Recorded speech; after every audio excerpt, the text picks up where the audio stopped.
میری آج اپنی ساری قوم سے ایک ہی اب سب کے لیے درخواست ہے، اپیل ہے کہ دیکھیں، ایک پرامن احتجاج ہم سب کا حق ہے. یہ ہمیں جمہوریت ایک حق دیتی ہے، ہمارا آئین حق دیتا ہے.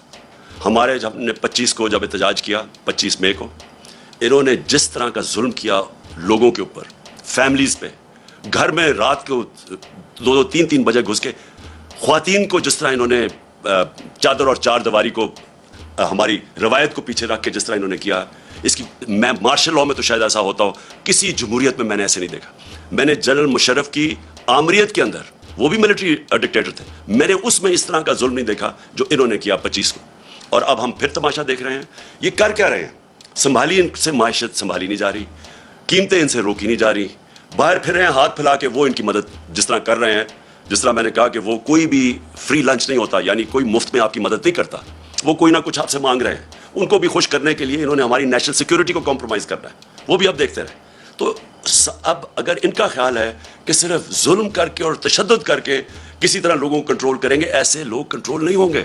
ابھی مہنگائی جہاں تک ہمیں پتہ ہے جولائی میں اور بڑھنی ہے، کیونکہ انہوں نے جولائی میں جو LNG تھی وہ نہیں آ رہی. اب ان کے پاس جو یہ سمجھ رہے تھے کہ یہ باہر سے چیزیں، یہ فیول خرید لیں گے، یہ کوئلہ یا LNG، وہ ان کے پاس وہ وسائل نہیں ہے کیونکہ قیمتیں اوپر چلی گئی ہیں.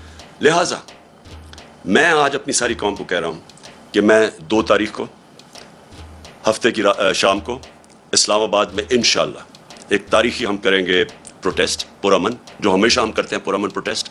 ہم سارے شہروں کے اندر بھی اب لوگوں کو کہہ رہے ہیں کہ پروٹیسٹ کریں. پشاور، لاہور، کراچی، ملتان، کوئٹہ، جتنے ہمارے بڑے شہر ہیں ادھر بھی ہم پروٹیسٹ کر رہے ہیں اور ہم یہاں پریڈ گراؤنڈ پہ کریں گے. میں یہ چاہتا ہوں کہ ایک زندہ قوم بن کے ہم سارے ان پروٹیسٹ میں شامل ہوں. ہم توڑ پھوڑ نہ کریں کیونکہ اپنے ملک کو ہی نقصان پہنچتا ہے، لیکن پرامن احتجاج ہم سب کریں بتانے کے لیے کہ ایک جمہوریت میں یہ ہمارا حق ہے اور حکومت کا فرض ہے کہ وہ لوگوں کی آواز سنیں. حکومت ڈنڈے سے کبھی بھی جمہوریت نہیں چلتی. حکومت اگر ڈنڈے برسائے گی اور ٹیئر گیس کرے گی، جمہوریت ایسے نہیں چلتی.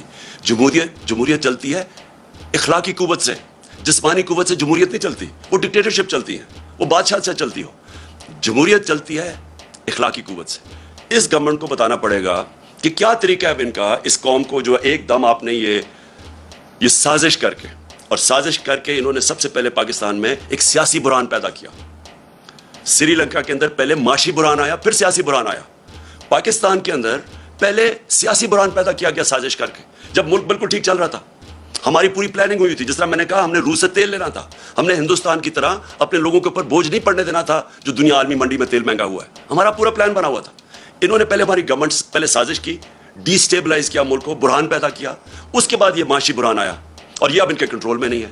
اور میں واضح کر دوں پھر سے، میں نے اور پھر شوکت ترین کو بھی میں نے کہا کہ نیوٹرلز کو بتاؤ کہ بڑا اچھا آپ نیوٹرل بننا چاہتے ہیں، لیکن یہ یاد رکھیں کہ ملک بہت بڑی قیمت ادا کرے گا اس یہ جو اب پولیٹیکل ڈی اسٹیبلائزیشن، یہ جب سیاسی بحران آئے گا، اس کی ملک قیمت ادا کرے گا. اور ان سے مجھے پتا تھا نہیں سنبھالا جانا، کیونکہ شہباز شریف کی تو ساری ڈیولپمنٹ اشتہاروں میں ہوتی ہے.